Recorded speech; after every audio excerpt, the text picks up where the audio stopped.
Seja muito bem-vindo ou muito bem-vinda ao canal do TIP. Essa série de vídeos a gente está falando sobre transição de carreira e hoje eu estou aqui com uma pessoa muito especial para mim. Roda a vinheta que vocês já vão conhecer ela.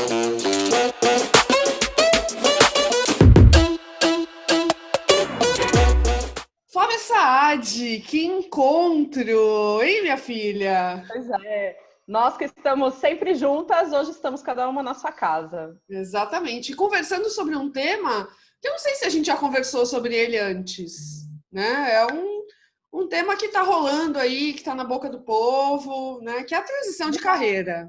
Verdade. E aí, Flávia? Bom, acho que tem gente que... O pessoal de Santos, né? Geralmente conhece essa duplinha aqui, né? Mas no TIP a gente tem inscritos do Brasil inteiro. Conta para mim um pouquinho quem você é e o que você faz da vida hoje. Vamos lá. Eu sou jornalista de formação, eu tenho 38 anos.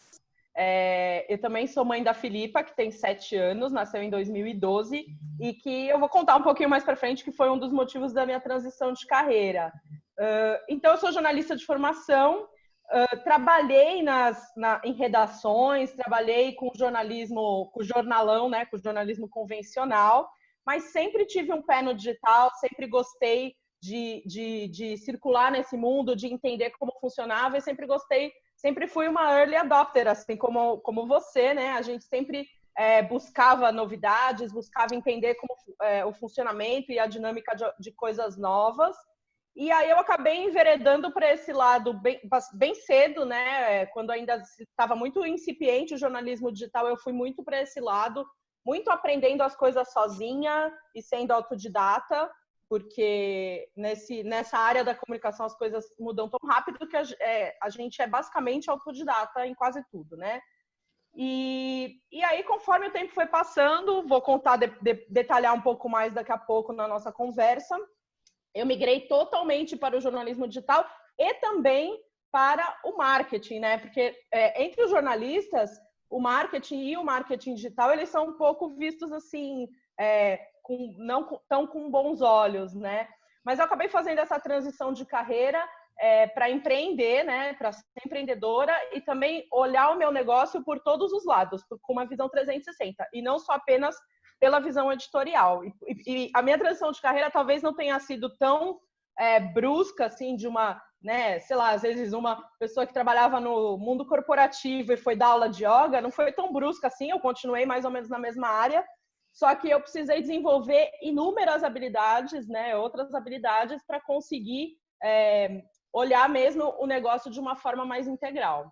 Dizem por aí que a gente tem 5 tipos de transição de carreira, né? E um deles, né, esse que você citou, da pessoa que muda radicalmente de profissão, da formação dela, é o interprofissional, né? Que talvez não tenha sido muito o seu caso, porque, na verdade, você continuou sendo jornalista, sendo produtora de conteúdo, mas sob um espectro mais amplo, né? Que é migrar de ter uma função, migrar de um ponto de uma função única para virar empreendedora, né? Que Exatamente. Você não tem, quando você é empreendedor, você não tem um papel só, um chapéu só, né? Sim. E principalmente de olhar o meu trabalho, né? Eu costumo brincar que o que eu mais gosto de fazer, que é escrever, é hoje o que eu menos faço, infelizmente. Mas não que eu não goste das outras coisas, porque eu aprendi a gostar também. Mas eu acho que, assim, olhar o que eu fazia, olhar essa arte da escrita, do jornalismo, da apuração, da reportagem, com os olhos de estratégia, de comercial, de marketing, de planejamento, é uma coisa que não é muito estimulada nem na faculdade, nem no mercado de trabalho. E isso é uma dificuldade que eu vejo, porque eu fiz a minha transição de carreira relativamente cedo em relação a outros colegas que eu vi e ajudei a fazer isso também. Por quê? Porque no momento que eu fiz essa transição, um pouco depois, o mercado do jornalismo começou a mudar demais, começou a mudar muito, começou a praticamente ser extinto, né? Então, eu comecei a virar referência para muitos colegas, muitos amigos meus jornalistas, que vinham me procurar para perguntar como é que eu tinha feito isso, né? Que me chamavam para um café. E eu sempre gostei de ajudá-los e sempre quis ajudá-los, porque é uma ruptura, é uma coisa difícil, e eu acho que isso da gente não aprender isso nem na faculdade, nem no mercado, né? Porque muita coisa a gente não aprende na faculdade, mas aprende no mercado. Mas no caso do jornalismo, nem no mercado isso não é incentivado. Eu trabalhei num grande jornal e, assim, era até desestimulado que a gente soubesse como que funcionava a parte comercial, como que funcionava a parte estratégica, como que funcionava a parte de eventos. Isso era desestimulado. A gente não podia perguntar, não podia saber como funcionava. Só que hoje eu acho que é essencial a gente entender como funciona isso, porque nada existe sozinho, né? O conteúdo não existe sozinho, o conteúdo só existe com a estratégia, só existe com a parte comercial, só existe com a parte audiovisual, que, por exemplo, eu costumo falar que quando eu fiz faculdade, eu entrei na faculdade em 2000, na Metodista. A Metodista sempre foi uma faculdade muito inovadora, né? Porque ela é ligada à Igreja Metodista nos Estados Unidos, então ela sempre tinha coisas muito modernas. Então, em 2000, eu já tinha banda larga na faculdade, já tinha máquina digital, já tinha programa de edição não linear, né, e tal. Desculpa, de edição linear, para você editar no computador e tal. Quando eu entrei na faculdade, eu não queria de jeito nenhum, não tinha nenhuma afinidade em aparecer no vídeo, nenhuma, né? E conforme o tempo foi passando, eu fui percebendo, primeiro, não só que eu precisava desenvolver essa habilidade, né? Eu queria escrever, queria fazer texto, mas eu precisei desenvolver essa habilidade, não só de apresentar ou escrever um roteiro para vídeo, apresentar um projeto de vídeo para os meus clientes, mas também de editar, ou seja, eu aprendi um monte de coisas que precisaria de uma equipe para fazer, mas a gente tem que quando a gente faz essa transição de carreira e veste todos esses chapéus, a gente vai aprendendo a fazer sozinha, né? E eu comecei, e foi legal porque eu também comecei a receber muitos estímulos, as pessoas falando que eu era boa nisso, que eu poderia, e que isso me ajudaria a fazer todas as minhas outras funções. Isso foi bem legal. Acho que isso é uma coisa importante da transição de carreira, né? A gente desenvolve essas habilidades que às vezes a gente não acredita muito, sabota um pouco, fala assim, mas eu não nasci para isso, né? Acho que a gente fala muito, né? Não nasci para isso. E no final é só uma questão de desenvolvimento mesmo dessas habilidades. De desenvolvimento e de experimentação, né? E um dos vídeos aqui dessa série de transição de carreira, eu conversei com a Roberta Pérez. E ela falou muito dessa coisa de, não, porque você é uma coisa só, né? E, na verdade, não é, né? E eu acho que a faculdade, a academia, dependendo do segmento que você está, estimula você muito a escolher uma coisa só, né? Só que tanto eu como a Flávia, a gente nasceu em 82, então eu brinco que talvez a gente seja um último elo perdido, né, do analógico e do digital, né?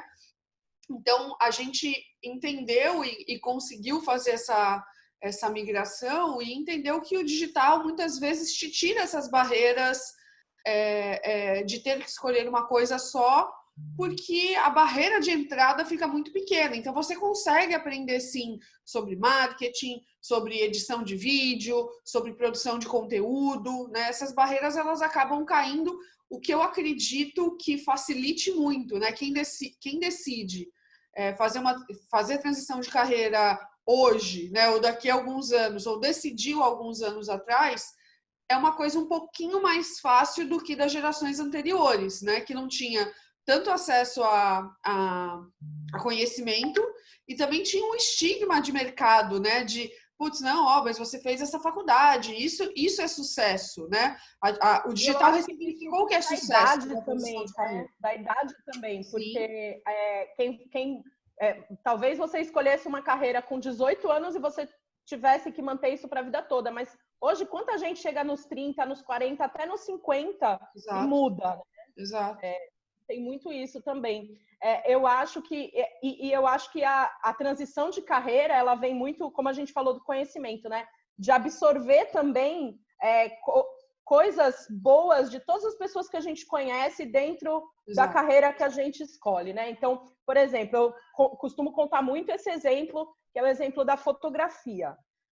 Eu não sou fotógrafa, eu adoro fotografia como arte, Eu não sou fotógrafa profissional, eu fotografo com meu celular, mas as pessoas começavam a falar, caraca, Flávia, você tira ótimas fotos e tal para os conteúdos do Juicy, né? E aí eu comecei a repensar algumas vezes, assim, como é que eu desenvolvi esse olhar? Como é que eu apurei isso? Foi aprendendo com os fotógrafos que trabalharam comigo. E captando, assim, e puxando um pouco das dicas de cada um, estudando também em livros, enfim, técnicas, e lendo artigos na internet e tal. Mas eu acho que a transição de carreira, hoje, se eu consigo tirar boas fotos, né, e isso fez parte da minha transição de carreira, foi porque eu me abri para aprender com essas pessoas que conviveram comigo na minha carreira, na minha né, nessa vida pregressa que eu tive antes de ter a jornada que eu tive Isso hoje. é muito curioso, né? Porque passa por um movimento de enxugamento das redações, né? Hoje, antigamente, né, na época que a gente tinha grandes revistas impressas, eram grandes equipes de repórteres, de fotógrafos, ilustradores, às vezes, internos, né? Ilustradores, carros, sabe, coisas bobas assim, né? Pô, você tem um carro para ir até a pauta, para te levar até a pauta. A gente trabalhava com equipe de repórter e fotógrafo juntos. Hoje, se você tem que saber fazer tudo, você faz tudo. Hoje é banco de imagem, olhe lá, hoje né? É banco de imagens, né? Olhe lá. Mas mesmo para trabalhar isso, mesmo para trabalhar com banco de imagens, você tem que ter construído um repertório. Então, claro, nada do que eu construí antes foi invalidado, sabe? Eu acho que a transição de carreira a gente tem que também levar muito isso em conta, sabe? Todo o nosso passado, todo o nosso histórico, ele foi uma jornada, foi um caminho para a gente chegar onde chegou. Então, se hoje eu tenho essas outras habilidades, foram construídas e foram aprendidas nesse período, né? Só para amarrar, assim, como é que foi a minha jornada. Eu me formei com 21 anos, mais ou menos. Aí eu tive uma questão pessoal, um problema pessoal, fiquei um tempinho sem trabalhar, sem entrar no mercado. Aí acabei entrando no mercado, eu trabalhei 7 anos num jornal convencional, né, num jornal grande. Antes disso, eu fazia alguns freelas para revistas e tal, em São Paulo. E acabei ficando aqui em Santos. No finalzinho da minha trajetória no jornal, eu conheci você, né? A gente se conheceu e a gente resolveu fundar o Juicy por causa de uma inquietação em comum que a gente tinha de fazer alguma coisa para movimentar, para gerar um buzz aqui na cidade onde a gente morava. Era o auge dos blogs, eu já tinha tido inúmeros blogs, mas todos com uma experiência pessoal, né? E isso também é legal falar da transição de carreira. Vou falar uma coisa bem legal agora que deve ter acontecido, que eu sei que aconteceu com a Lud, que é o seguinte: quando a gente começou a acessar a internet, quando adolescente, os nossos pais falavam assim: nossa, tá perdendo tempo aí na internet, fica aí na internet o dia inteiro, nossa, fica até tarde na internet, né? E hoje é muito engraçado porque os nossos pais, eles já entenderam que tudo isso virou o nosso ganha-pão, né? Se a gente ficava todo esse tempo na internet, era para entender como funcionava, era para criar um repertório que virou nossa profissão. Hoje parece muito óbvio. Mas de maneira não consciente, né? Vamos combinar, porque assim, eu comecei a acessar a internet com 14 também, anos. Né? E não linear também, porque assim, se eu tive meu primeiro blog em 2001 e o meu primeiro blog profissional surgiu 10 anos depois, em 2011, foi todo um crescimento. Meu primeiro blog falava sobre isso, depois eu tive um blog daquilo. Foi tendo vários blogs condizentes com o momento que eu estava vivendo, mas tudo isso foi uma preparação, foi um aprendizado para chegar no Juicy. Claro que o Juicy não é perfeito, não está nem atingiu o seu potencial máximo, né? Mas faz essa curva de aprendizado, né? A gente essa curva de aprendizado que começa lá em 2001 com o meu primeiro blog. Então, assim, e é engraçado porque, assim, a gente realmente, naquela época, a gente aprendia tudo meio na marra, né? Eu fui aprender... Eu sou uma jornalista que não sabe programar, tá? Eu não sei programar, mas eu sei o que pedir. Por quê? Porque nessa época de 2001, a gente aprendia a programação e a gente entendia o que era possível e como era a lógica da programação. Então, por que eu sei hoje? Como é que hoje eu sei direcionar uma equipe, que nem a nossa equipe de high-end, né, que cuida de toda a parte técnica do Juicy, que é um site super complexo? Como é que eu sei direcionar e pedir para eles o que eu quero e o que eu sei que dá para ser feito? Porque lá atrás, em 2001, eu tive um aprendizado, né? Uma construção de um aprendizado de um repertório, né? Que acabou sendo útil, sei lá, quase 20 anos. Caraca, 20 anos, estamos velhos, hein? Não, é isso que eu ia te perguntar. Se você entrou na faculdade em 2000, você teve aí 10 anos de carreira como jornalista, é, nas formalidades acadêmicas do jornalismo, né? E você também ficou tocando, não foi uma transição de carreira assim, acordei e vou virar conteudista de plataforma digital, né? Assim, você ficou um tempo fazendo as duas coisas juntas, né? Fiquei mais ou menos um ano fazendo as duas coisas. Foi no final da minha jornada enquanto eu trabalhava no jornal. Depois eu acabei sendo desligada. E aí eu fui trabalhar. E aí foi engraçado essa parte da minha transição, pouca gente sabe. Eu estava muito cansada do ritmo do jornal, que é muito intenso. Então tem plantão, tem trabalho de fim de semana, trabalho de feriado.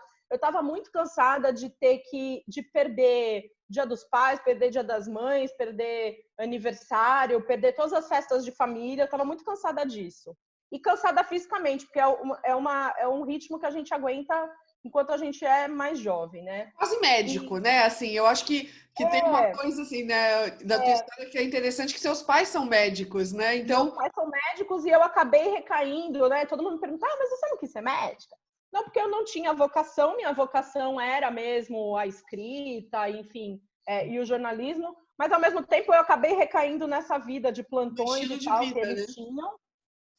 E é engraçado, Lud, porque assim, eu lembro muito nitidamente, eu não ganhava muito assim no jornal, ganhava um salário ok, só que eu trabalhava tanto que o salário ficava na minha conta e eu não tinha tempo para ir gastar e nem energia para ir gastar o dinheiro no shopping. Tipo assim, quero me presentear com sapato, quero comprar uma bolsa. Mas eu estava tão cansada do dia a dia, que era tão extenuante, e eu não tinha nem tempo e nem saco para comprar alguma coisa, para fazer uma viagem. Eu não podia viajar, por exemplo, tirar um fim de semana para viajar, não podia.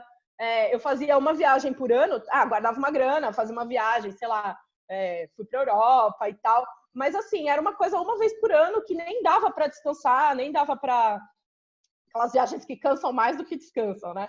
Mas nem dava para relaxar muito, porque eu acumulei aquele salário, aquele dinheiro, né? Tava casada na época, recém-casada, e aí começou a não fazer tanto sentido, né? Aí o que aconteceu? Eu estava muito cansada desse rolê, e você acabou me apresentando para o Flávio Raimundo, que é um cara que a gente adora e respeita muito, que foi seu chefe e depois virou meu chefe. Foi meu chefe e meu sócio também, né? O Flávio,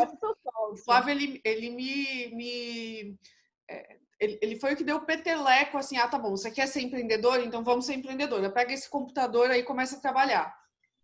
O Flávio tinha uma agência de conteúdo, que era Litoral Press, e ele tinha algumas jornalistas trabalhando para ele, produzindo conteúdo como se fosse uma linha de montagem, com base no SEO. E eu já tinha feito o curso de SEO para o Juice, eu já tinha alguns conhecimentos de SEO por causa do Juice, que estava bem no comecinho, eram os primeiros 6, 10 meses do Juice, eu já tinha uma noção.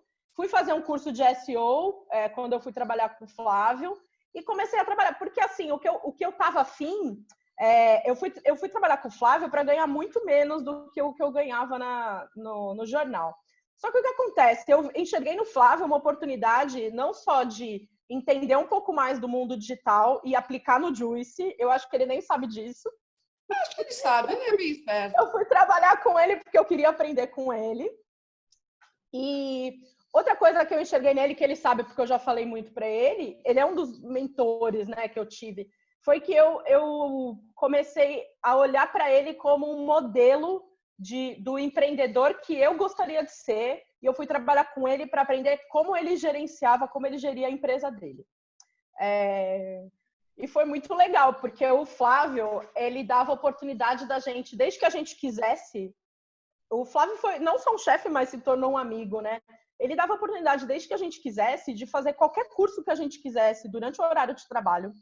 A gente ia trabalhar, quando eu falo isso para alguns amigos de São Paulo, eles falam, nossa, que sorte, né? A gente ia trabalhar, ele ia trabalhar de chinelo, a gente podia trabalhar de chinelo, a gente podia trabalhar super de boa, assim, sabe? desde que a gente entregasse resultado. Eu nunca tinha trabalhado desse jeito. Mas E ó, hoje... eu só queria fazer um adendo nesse capítulo, Flávio, porque ele fez também uma transição grande, tanto de carreira como de modelo mental, porque eu trabalhei com o Flávio no ano que você entrou na faculdade, em 2000. Eu estava fazendo faculdade também aqui em Santos e trabalhando com ele como estagiária, né? E assim, ele ia trabalhar de terno, ele ia trabalhar social, assim, e claramente desconectado do estilo de vida que ele queria ter. Então, para mim foi muito bonito ver essa transição dele também, né? Que não, ele já era empreendedor, mas foi uma transição de carreira aos poucos. Mas, cara, hoje é muito curioso, porque ele só anda de chinelo, só anda de bermuda. Ele se libertou, assim, é lindo. Eu, quando converso com algumas pessoas do mercado, eu falo assim, vocês sabiam que um dos maiores especialistas em Google, em SEO, em afiliação, mora aqui em Santos e anda de chinelo pela praia? Se você vê ele aqui, você nem sabe. É cidadão do Gonzaga. Ele é o rei do Google, né? E ele tá aqui andando de chinelo aqui nos nossos arredores, né? Rei do Gonzaga, e eu acho que total. Ele, se o Gonzaga fosse o rei, ele seria o rei. O Flávio, ele é muito inspirador, assim. O Flávio Raimundo, assim, realmente eu aprendi muito com ele.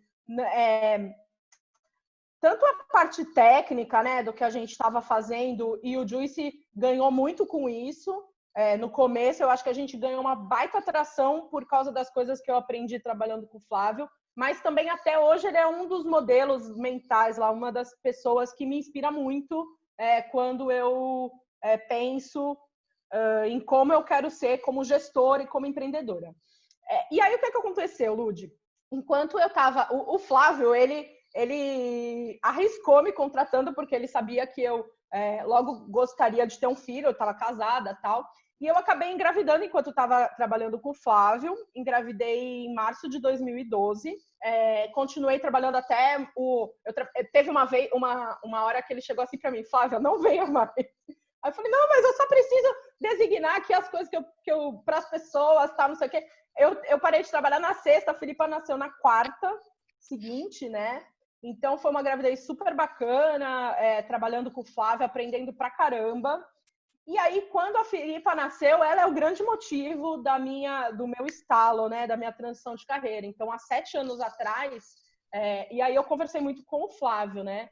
E ele falou assim, Flávia, você é importante frisá-lo de que eu me dei um prazo para fazer essa transição de carreira. Quando eu saí do jornal, eu queria ter apostado no Juicy, mas eu não tive a segurança suficiente, sabe? Eu não tive a coragem e a segurança de falar assim, cara, eu vou bancar isso aqui. Eu tava ainda muito presa na ideia da CLT, sabe? Não, mas e o plano de saúde? E o... né? Que a gente briga, cara. A gente é construído, na verdade, assim, né? Todo mundo é construído para isso e a gente é filho de uma geração que foi construída para isso também, né? De ter uma carreira numa empresa só, de passar anos trabalhando e etc, né? E agora eu acho que a gente vai construir as próximas gerações, né? Sejam filhos, sobrinhos, falando assim, não, queridinha ou queridinho, você vai ser CEO de MEI, né? Vai, exatamente. Já estamos nessa, né? E aí, quando a Filipa nasceu, eu parece que me deu o empurrão necessário. Assim, eu falei, cara, eu vou apostar no Juicy, eu vou. Só que uma coisa importante que eu acho da transição de carreira, não sei se outros entrevistados falam sobre isso, foi que mesmo tendo dado esse leap of faith, né? Esse passo rumo ao incerto, eu me dei um prazo. Eu falei, se o Juicy não virar em 1 ano, se eu não conseguir ganhar dinheiro com o Juicy em 1 ano, eu tinha dinheiro suficiente guardado para 1 ano, né? Tudo bem que na época eu tinha meu ex-marido trabalhando, ganhando bem, dando um puta apoio. Então, mas eu me dei esse prazo de 1 ano. Se o Juicy não começasse a me dar dinheiro em 1 ano, eu ia voltar para o mercado, né? Então, é importante falar isso, né? Porque a transição de carreira, ela te exige um gasto de energia e de tempo muito grande, né? Que não às vezes não é só o dinheiro. Né? De fazer escolhas. De fazer escolhas, não é só o dinheiro, né? O dinheiro é importante, mas tem esse... se você... E foi até uma coisa que você me falou uma vez, cara, a gente não tem dinheiro para investir no Juicy, mas a gente tem energia e tempo. E energia e tempo, quando eu tive a Filipa, eu já tinha menos, né? Mas energia eu sempre tive muita. Então, acho que isso é né? É aquela coisa incansável de, tipo, quando você tá se sentindo assim, nossa, eu não tenho mais nada para dar, você dá aquele respiro e fala, cara, não, eu tenho. E começar tudo de novo, né? E começar a girar a roda de novo. E aí, quando a Filipa nasceu, eu tomei essa coragem, falei pro Flávio, ó, eu preciso tomar essa decisão. Se depois eu quiser voltar, você me aceita? Aceito, beleza. Aí eu fui me dedicar ao Juice, fazer uma escolha que muitas mulheres, agora vamos falar do recorte mulher, né? Muitas mulheres da faixa dos 30 anos, hoje precisam fazer essa escolha, porque existe uma frase muito famosa que é: eles querem que a gente trabalhe, a sociedade quer que a gente trabalhe como se não tivesse filhos e criasse os filhos como se não trabalhasse, né? Então, assim, a gente tem que dar conta da questão pedagógica, de dar carinho, de dar amor, ainda mais na quarentena que a gente está passando, gente, é muito difícil ficar sozinha com criança em casa e ter que também atender as demandas do trabalho. A gente tem que cuidar da parte física, da alimentação, porque hoje tem todo esse julgamento, a mãe que não amamentou, a mãe que não teve parto normal. Então tem que cuidar da alimentação, o parto, alimentação, aí depois tem enfim, a parte do lazer, a parte pedagógica, tem tantas coisas para a gente... Não pode dar Doritos, não pode dar Coca-Cola, não pode comer açúcar até os 2 anos. Pode, exatamente. Mas, ao mesmo tempo, você quer ser um exemplo, e eu sempre procurei isso, que é ser um exemplo para minha filha, como a minha mãe foi para mim, que é. E é engraçado, falando de carreira, minha mãe teve uma carreira, né? Minha mãe é médica, ela teve uma carreira que ela só foi desenvolver mesmo, assim, fazer mestrado, doutorado, depois que eu já era adulta, enquanto meu pai fez quando a gente era bem pequeno. Então, as mulheres sempre acabam protelando esses avanços na carreira em detrimento da carreira do homem. E a minha mãe, ela tinha um diferencial muito grande. As mães das nossas mães não trabalhavam, elas ficavam em casa. Então, elas podiam ser a rede de apoio. Então, eu cresci com as minhas avós. Já a nossa geração, a gente tem... as nossas mães trabalham ainda, né? Minha mãe trabalha, minha mãe é super ativa, minha mãe ainda atende. Então, eu não posso contar com ela como a minha mãe contava com a mãe dela. Uhum. E eu acho que isso é um problema geracional que está jogando muitas mães para o empreendedorismo, né? Uhum. Mas é importante falar que o empreendedorismo da mulher e principalmente da mãe não é uma tábua de salvação, gente. Uhum. Não é um negócio assim, eu vou empreender para passar mais tempo com meu filho. Gente, acordem, não é isso que vai acontecer. É muito pelo contrário, né? É você... Quanta matéria eu escrevi depois que eu botava a Filipa na cama, né? Botava lá na cama 9 horas e virava até meia-noite, 1 hora escrevendo ou gerenciando, respondendo e-mail, gerenciando coisas, né? O seu dia muda um pouco né? Você pode tirar uma tarde para levar a criança no médico, ou tirar uma manhã para ir na reunião da escola. Só que você compensa em outras coisas. E a transição de carreira precisa levar isso em conta, né? Você tem flexibilidade, mas isso não significa menos responsabilidade, menos carga, né? Que é um ponto muito chave. Não. E eu sempre falo que eu trabalho muito mais do que se eu bater esse cartão. Muito mais horas, né? Se eu bater esse cartão, eu passava lá, marcava meu ponto e ia embora e esquecia, né? Exato. Você consegue desconectar, né? Muito mais, né? É um ponto... Exatamente. E a minha transição de carreira ela vem assim também com uma transição que a gente vê da nossa geração, né? A gente vê muita gente voltando para Santos, a gente que mora numa cidade que por muito tempo expulsou os seus talentos, mandou os talentos para fora. Hoje a gente vê muita gente, principalmente quem virou pai e mãe, voltando, querendo criar os filhos aqui, até pela possibilidade tecnológica e técnica de você ter uma profissão que possa ser executada, um trabalho que possa ser executado de qualquer lugar do mundo, né? Então, essa galera está voltando. E em 2016, teve mais uma virada nessa minha transição de carreira. Um ponto muito importante foi quando a Dani Junco me convidou para fazer parte do B2Mami como mentora. O B2Mami é uma aceleradora de negócios, é uma rede de mulheres, uma aceleradora de negócios principalmente de mães. Também tem mulheres que não são mães, mas principalmente de mães, por causa de uma inquietação dela, né, que falou, poxa, mais alguém está sentindo isso? De que a gente precisa se realizar profissionalmente, de preferência de uma forma que tenha uma alta performance, porque assim, B2Mami lida com profissionais, com empreendedoras de alta performance, ideias, startups, ideias inovadoras, né? Essas mães já são excluídas, essas mulheres. Se para a mulher já é difícil no mundo da startup, né? Você sabe. Mães, então, é muito mais.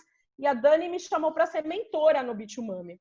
E esse foi um ponto importante, porque eu já tinha feito minha transição de carreira havia 5 anos, né? 6 anos. E aí, a Dani me chamou a atenção para isso, cara. As pessoas querem ouvir a sua história porque elas consideram você uma pessoa que fez uma transição de carreira bem sucedida. Só que na minha cabeça, eu não achava isso. Eu falava assim, por que as mulheres querem ouvir eu falando isso, né? E é estranho, né? Porque a gente... aquela síndrome da impostora, né? Você fala assim, eu não fiz tudo isso. Como assim elas querem ouvir o que eu tenho para dizer? Ela sentou comigo falando, Flávia, elas querem ouvir o que você tem para dizer, porque você construiu um negócio do zero, né? E você passou de uma pessoa que trabalhava para os outros para ser uma referência na sua área. Eu sempre brinco que as pessoas que não me deram nem tchau quando eu fui desligada do jornal que eu trabalhava, hoje vêm me pedir emprego, né? Porque elas acabam admirando e percebendo o que... E as histórias, né? E eu acho que é um ponto-chave, assim, né? Como as pessoas se conectam com as histórias reais. Aliás, eu acho que é legal você ter tocado no B2Mami, porque é uma dica também bem interessante para quem estiver passando pelo processo de transição, for mãe, né? Ou mulher, né? E estiver passando pelo processo de transição de carreira. A Dani dá belas dicas no Instagram dela e também tem o programa de aceleração e outras iniciativas muito legais, né? E a Dani me chamou para ser mentora e, como você falou, né, o poder da história, o poder de você contar e das pessoas verem, é possível fazer essa transição, isso é muito poderoso, né, é muito inspirador.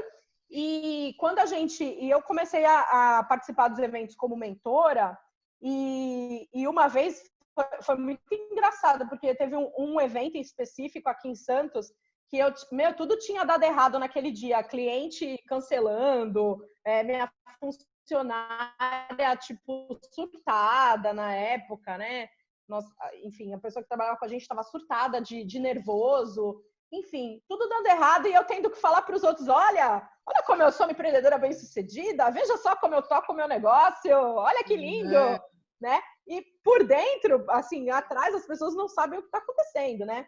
E eu comecei a me sentir meio farsa, né? Só que aí a Dani, ela sentou comigo o dia e ela falou, Flávia, assim, assume isso, mentora essas pessoas. E aí, quando o que mudou mesmo, o meu grande estalo foi perceber que o mentor, ele tanto aprende quanto ensina. Ele mentora, mas ele aprende demais. Como mentor, eu aprendi demais com essas pessoas, né? A troca é muito importante, é fundamental.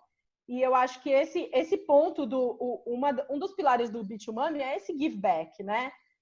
Quando eu percebi em 2016 que eu estava fazendo esse give back e retornando para uma comunidade, para uma mãe que estava passando pelo mesmo momento que eu passei, para uma mulher que estava passando por essa dúvida, tipo, cara, não estou mais feliz no que eu estou fazendo, para onde eu vou, né? Quando eu comecei a dar esse give back, esse retorno, foi um ponto muito importante da minha transição de carreira. Eu acho que todo mundo que faz transição de carreira tem o dever moral de ajudar outras pessoas com isso. O grande objetivo dessa série de vídeos é, de fato, compartilhar essas histórias para as pessoas olharem as histórias e falar, putz, legal, né? A minha jornada pode ser diferente, mas tem alguma coisa que eu aprendi com essa história, com a sua e com todas as outras que a gente está contando. Então, só numa linha do tempo para quem está assistindo entender. Você fez faculdade em 2000, jornalismo, grandes redações. Eu lembro que você passou também por revistas adolescentes que a gente, pelo menos eu lia, né, na época. E aí você teve esse período de intermédio entre estar numa redação e estar começando a empreender. Não sei se dá para chamar nessa época, que eu estava lá também, o juice de uma empresa, mas era... Eu estava lá também, como diria o Chorão. Hein? Exatamente. É quase um coletivo ali da gente produzindo conteúdo, né? Antes da gente transformar em negócio. E aí depois, mesmo com esse projeto, com o Joyce Santos, você foi trabalhar em outro lugar e expandiu ainda mais teu conhecimento. E a Filipa, né, a tua filha, foi um ponto de decisão, né? Falar assim, não, eu quero começar uma história nova dali para frente, né? Exatamente. Então, eu olhando um pouco a tua história, eu não vejo que você fez a transição da interprofissional, né? Você só construiu coisas novas em cima de uma... Só não, né? Mas, assim, você usou a tua formação de base e fez uma transição de carreira em cima disso, né? Eu acho que é importante esse tripé, né? A gente fazer em cima do que a gente sabe que é bom, do que a gente já conhece, já sabe o que a gente sabe fazer, ter esse propósito, se possível, né? Porque eu tinha esse propósito de transformar a cidade, de fazer algo importante. Hoje eu recebi uma mensagem muito carinhosa, muito bonita de uma pessoa que acompanha o Juicy, que me deixou muito emocionada, que foi obrigada por cuidar da nossa cidade como vocês cuidam. E é uma forma de cuidado mesmo, né? Fazer essa transformação, promover essa transformação, é uma forma de cuidado. E assim como eu cuido da minha filha, eu sempre falo, Juicy, é como se fosse meu filho também. Eu quero cuidar tão bem dele quanto da criança, né? E aí depois é interessante falar que também em 2016 eu fui buscar um curso, um MBA em gestão de marketing, né? Tudo que eu já estava vivendo no dia a dia, eu fui formalizar. Não é necessário formalizar, porque a gente, né, aprende de tantas outras maneiras, mas eu senti necessidade de ter contato com pessoas do mercado e acadêmica e tal. E aí eu fui fazer esse MBA em gestão de marketing, foi muito bom para expandir meus horizontes, foi bom demais. Porque assim, eu comecei a ter muito mais noção de gestão financeira, de macroeconomia, né? Porque assim, você pode falar, mas a macroeconomia, o que tem a ver com o negócio hiperlocal? Tem tudo, né? Porque se a gente está vivendo uma crise, uma pandemia gigante hoje no mundo, que mudou para sempre, que marcou agora o início, de fato, do século XXI, né? Que foi... Então, a gente precisa adaptar o nosso negócio a isso. Então, comecei a ter essa visão muito mais macro, e ter contato com pessoas de outros rolês, né? Eu acho que é muito importante também apresentar isso, que eu fui buscar uma outra formação, que foi muito importante também para mim. E caminhando para a conclusão do vídeo, né? Uma coisa que eu observo que duas palavras que a gente não tocou até agora, mas que eu vejo que também são importantes na minha vida, eu sei que são importantes na sua também, né? Você saiu, né? A tua transição de carreira foi de um jornalismo técnico para um jornalismo que é filho da economia criativa, né? É um jornalismo que não é verticalizado, né? Um jornalismo totalmente conectado com a economia criativa e impacto social, né? É usar as habilidades jornalísticas, né? E as habilidades de ser uma pessoa comunicadora, né? Para gerar impacto social também, né? Então, acho que esse é um tema que eu queria muito que você falasse. Então, são coisas que eu já sentia, que já existiam dentro de mim. Quando eu era pautada, quando eu trabalhava no jornal, eu era sempre pautada para ir fazer essas pautas que lidassem com comunidade, com projetos sociais, porque eles sentiam que eu tinha uma sensibilidade maior para esse tipo de matéria. Mas era sempre uma visão de fora. E agora a gente tem a oportunidade no Juicy Santos de construir isso, de construir esses projetos, né? E realmente fazer alguma coisa para isso, e não só dar visibilidade, né? O Juicy Bazar é o nosso projeto de impacto social e ele envolve duas coisas que a gente sempre gostou, tanto eu como você, que é a moda e o impacto social. Então, assim, mais uma vez é o give back, né? Como que a gente pode retornar para a sociedade esse carinho, esse cuidado que a cidade tem com a gente, que a sociedade tem com a gente, que os nossos privilégios nos deram, porque é importante falar, se eu conseguir fazer essa transição de carreira, é porque eu tenho uma vida privilegiada. Eu sei que tem muita gente por aí que não tem, e que tenho muito mais obstáculos para fazer essa transição de carreira. Se eu conseguir fazer uma transição de carreira é porque eu tinha alguém segurando a onda da grana comigo, né? E eu sou eternamente grata ao meu ex-marido por isso. O mérito não é dele nem nada, mas da coragem que eu tive, sim, mas se eu não tivesse essa retaguarda, seria impossível. Ou da minha mãe, da minha família, do meu irmão. E eu sei que a gente está numa posição de privilégio, né? Quem decide mudar de carreira tem essa possibilidade, né? E muita gente hoje empreende não porque está com vontade, nossa, acorda, ai, que ideia legal, né? E sim por necessidade. E o que a gente quer fazer também no Juice Santos é ajudar a levantar essas pessoas, né? Que fazem parte da economia criativa, né? E acho que é importante. E o Juice Santos tem um papel, o Juice Santos, em todas essas frentes de negócio, que hoje é engraçado. Quando eu falo assim, o que você faz? Porque até sei lá, em algum perfil do LinkedIn ou nos perfis até de aplicativo de namoro, tá lá, jornalista. Mas o que você faz? Eu tenho uma empresa com várias frentes de negócio. É difícil explicar o que eu faço, né? Com todas as coisas que eu faço, eu crio estampa de camiseta também, né? Eu crio um projeto de impacto social, eu organizo evento, eu organizo viagem. A gente organizou até uma viagem, cara. Quando eu paro para pensar nesses quase 10 anos de Juice, cara, a gente fez muita coisa diferente. E eu acho que a transição de carreira é você acordar todo dia de novo, né? E durante essa quarentena eu passei por alguns dias muito difíceis, nos quais eu acordava e falava assim, cara, eu não tenho mais nada para fazer no Juice, cara. Isso é normal, cara. Eu acho que é normal, né? Fui lá, fiz a minha terapia, estávamos fazendo uma mentoria com o Lucas Foster e tal. É normal a gente sentir seca, né? Na nossa carreira. A gente também não fica de saco cheio no trabalho quando bate cartão, fica. Essa seca, essa sensação de secura é normal. Mas eu acho que vai também dessa coisa assim, cara, vou me reerguer, vou retrabalhar isso. E quando a gente pensa nesses projetos de impacto social, de todas as pessoas que a gente já ajudou, da economia criativa, nesses últimos quase 10 anos, é isso que dá forças para começar a regar a plantinha que está seca de novo, sabe?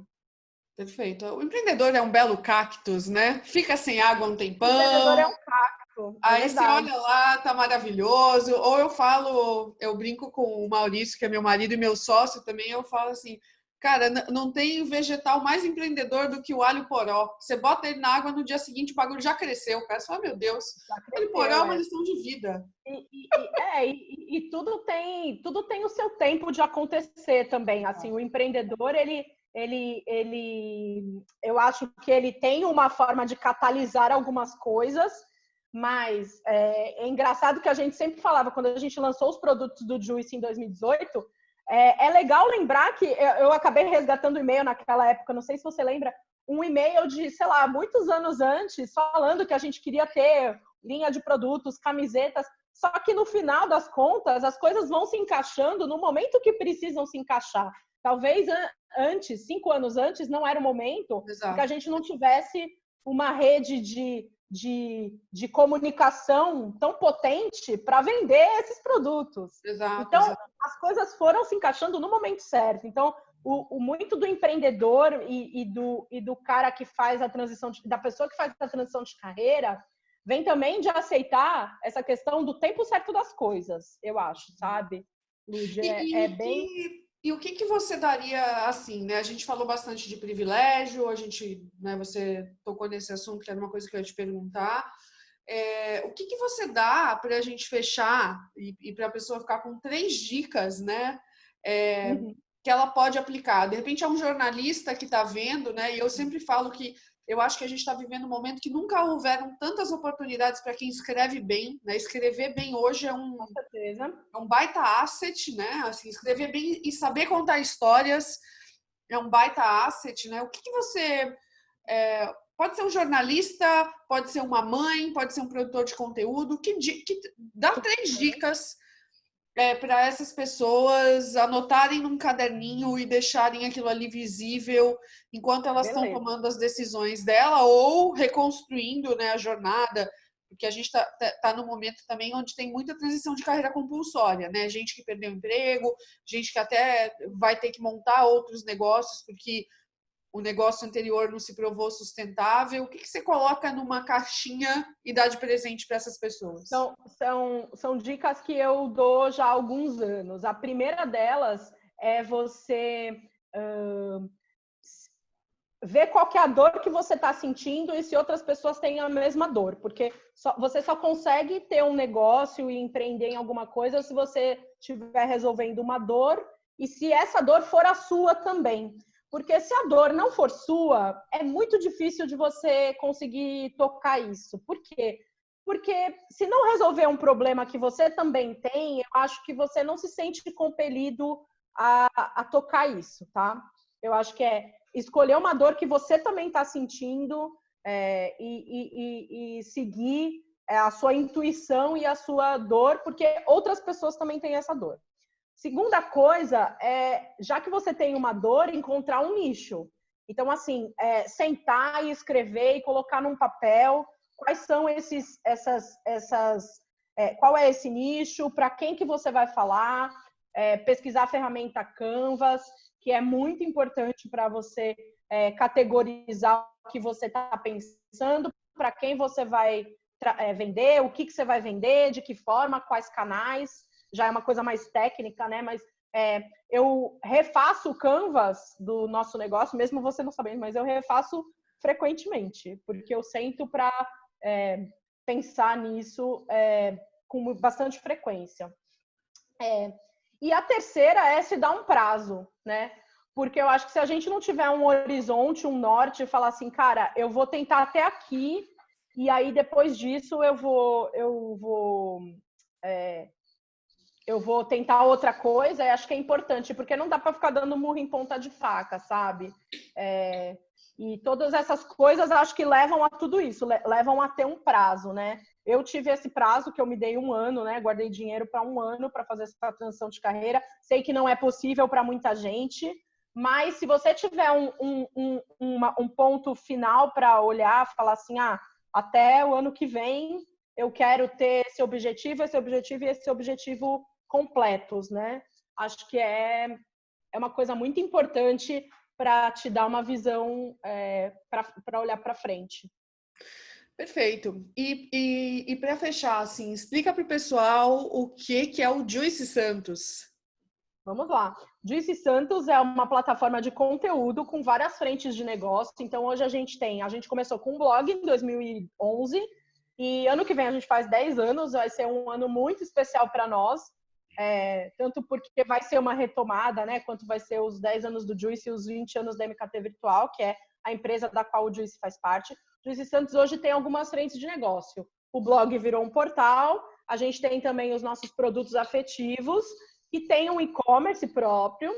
A gente tem os eventos, que o Joyce Bazar é um deles, mas também temos ideias de outros eventos que a gente vai fazer daqui para frente. A gente tem as experiências, que foi, por exemplo, a Joyce XP, que foi quando a gente levou aí um grupo de mulheres para Nova York para entender um pouco mais sobre tendência, conteúdo e tudo mais. Foi uma experiência super legal. Só um comentário, uma das nossas parceiras do Joyce XP, que é a Rogéria, também está nessa série de vídeos aí. A Rogéria é incrível. E a Joyce XP foi muito legal, porque assim, a gente estava vou fazer um remember aqui, um flashback. A Lúdia, a gente estava na praia, a gente estava as duas na praia no último dia do ano de 18. No último dia do ano de 2018, no dia seguinte ia ser 2019, a gente falou, caraca, vamos viajar? Vamos fazer uma viagem juntas? E a gente acabou fazendo, né? E transformando isso, e não foi uma viagem para passear, a gente passeou também, né? Mas assim, não foi uma viagem para passear, foi uma viagem que a gente aprendeu muita coisa. Eu sempre falo, a Joyce XP foi um MBA em 10 dias, né? A gente fez um MBA em gestão de crise, de negócios e tudo mais em 10 dias, de pessoas, né? MBA em gestão de pessoas. Mas assim, em 10 dias e na verdade foi um projeto de 9 meses, né? A gente aprendeu muito, assim, e com certeza a Joyce XP pode ter sido um piloto que talvez a gente tenha só empatado esse projeto, mas numa próxima a gente já tem um repertório muito... E isso acho que é muito importante para o empreendedor, né? A gente tem que pilotar e pivotar, né? Para quem não sabe, pivotar é mudar algumas coisas no seu negócio, ter novas ideias e mudar algumas estratégias para que você consiga ter melhores resultados. Então, assim, pilota e pivota. No Juice a gente está o dia inteiro e assim é engraçado porque o Juice ele tem um ritmo muito diferente da empresa mãe que é a MKT Virtual. A empresa mãe tem um ritmo mais um pouco mais, não é lento, mas assim o contato com os clientes é diferente e tal. No Juice a nossa rotação é muito rápida porque a gente faz conteúdo o dia todo, notícia o dia todo, etc e tal. E tudo na nossa vida vira notícia, né? E isso é uma coisa que eu aprendi quando eu comecei a trabalhar em revista. Nosso radar tem que estar ligado o dia todo, o tempo todo, porque tudo pode virar uma notícia. Eu posso olhar para fora na janela agora, ver um incêndio acontecendo e isso virar uma notícia no Juice, né? Agora eu divaguei, mas tudo bem. Não, mas assim, faz super sentido. E eu queria pontuar também, talvez algo que seja muito interessante e complementar. Se você está aí vendo e você faz, sei lá, mora numa cidade, né, por conta da pandemia, morava na capital, voltou para a sua cidade, seja do interior, do litoral, ou se você sempre morou nessa cidade e você sempre sentiu falta de coisas acontecendo nessa cidade, esse foi um grande ensinamento que a gente teve do Juice também. Às vezes as coisas estão acontecendo e só não tem uma pessoa reunindo todas essas informações em um lugar só. Exatamente. Então, o que existe de oportunidade para produção de conteúdo hiperlocal no Brasil, que tem quantas mil cidades? 5 mil cidades? Sei lá quantas cidades tem no Brasil. São 5 mil e poucas, né? Cara, e mais ainda, o Juice, a gente sempre fala isso nas nossas palestras, né? Eu uso muito esse discurso. Não adianta a gente ficar reclamando que nada acontece na cidade, que nada acontece onde a gente mora, ou até no nosso bairro, né? Quem mora numa cidade grande como São Paulo. Não adianta você ficar reclamando, meu bairro não tem nada, meu bairro não acontece nada. E você não fazer alguma coisa para isso se movimentar ou para você mostrar o que está acontecendo. E foi muito por isso que a gente criou o Juice, né? Porque a gente cansou de ouvir as pessoas falando não tem nada para fazer em Santos e não tem... E é legal porque o Juice acabou sendo um cartão de visitas, né? A gente recebe muitas mensagens de pessoas que vieram morar em Santos até por causa de verem as coisas no Juice. Nossa, eu me encantei com a cidade porque que eu vi no Juice. O Juice, ele projeta uma cidade que... É lógico que a gente fala das coisas ruins também, é óbvio. Santos não é uma cidade perfeita, não é um mundo maravilhoso, tem N problemas, inclusive de ter a maior favela de palafitas do Brasil. A desigualdade social em Santos é enorme. Mas o Juice mostra também esse lado bom de Santos, para que todos os lados possam falar também e serem conhecidos da mesma forma, né? Você pode muitas vezes estar pensando assim, eu tenho que decidir o que vai ser a minha transição de carreira. Se você olhar, às vezes, um problema que uma cidade inteira tem, essa pode ser sua plataforma de transição de carreira, né? E não estou falando só para jornalista isso, não. Você pode ser só uma pessoa muito bem articulada, né? Que tem essa vontade de empreender, e se esse for um problema da sua cidade, cara, além de gerar um baita impacto positivo, você tá ali com uma oportunidade na mão que a comunidade só não tá tendo coragem de fazer e de começar. E se você for a pessoa a começar, olha que... Né? E mais do que começar, Lud, eu acho que uma coisa também que o Juice deu certo, né, que a gente pegou e fez, assim, a gente não inventou a roda, tá? Existiam outras iniciativas acontecendo, Santos é uma cidade que tem alguns veículos grandes aí, a gente só pegou e fez do jeito que a gente achava mais interessante, e aí quando a gente viu que as pessoas tinham a mesma inquietação que a gente, que gostaram do jeito que a gente fez, a gente falou, é nesse caminho que a gente vai. Então, assim, às vezes, para fazer essa transição de carreira, você não precisa inventar a roda, tá? Você precisa reinventar a roda. Você precisa falar assim, tá, mas eu vou fazer desse outro jeito, com essa outra linguagem, né? Você falou, às vezes você tem inúmeras oportunidades que podem surgir. Você mora numa cidade que, num bairro que não tem uma padaria artesanal, por exemplo. Cara, então talvez esse bairro, essa cidade tenha espaço para ter uma padaria artesanal, né? Ou que não tem um estúdio de yoga e as pessoas precisam ir para outro bairro para fazer uma aula de yoga. Então, quer dizer, existem essas oportunidades que precisam estar em intersecção, assim, né? Quando a gente vê aquele conjunto, né, da intersecção, precisam estar interseccionadas com o que você gosta, com o que você sabe fazer e quais são as oportunidades, e com o que a sua comunidade precisa, né? É o famoso Ikigai. Quem não sabe o que é Ikigai, joga aí no Google Ikigai, porque é um conceito japonês bem interessante para esse ponto e também é uma ferramenta legal para quem está fazendo transição de carreira. Flávia, super obrigada. Eu sei que a gente tem um canal aberto para falar a qualquer hora, a qualquer momento, trocar as melhores figurinhas do mundo, né? A Flávia, além de ser empreendedora, jornalista, ela também é um pote de figurinhas incríveis do WhatsApp, tá? Esse é outro skill dela que não foi revelado, entendeu? Se alguém quiser, gente, manda mensagem lá no Juice. Se alguém quiser se conectar com ela pelo WhatsApp, ela tem as melhores figurinhas, tá? Figurinhas feministas, inclusive, excelentes. Mas é engraçado isso, né? A gente acaba conversando sobre N coisas no nosso dia a dia e eu tenho certeza que eu acabei te contando coisas que você nem sabia e que é muito importante, assim, para quem está assistindo esse vídeo, também parar e pensar sobre algumas coisas que possa estar acontecendo. Eu vou ficar muito grata se alguém que se identificar com a minha história mandar e-mail, mandar contato, porque eu estou sempre aberta para ajudar. Fechadíssimo, Flávia. Obrigada, Beijo. obrigada a todo mundo. Não esquece de dar like no vídeo, hein, galera? E não esquece de assinar o canal do TIP, de se inscrever, porque tem outros vários vídeos sobre esse mesmo tema e sobre outros temas também vindo por aí. Até mais. Adorei. Tchau.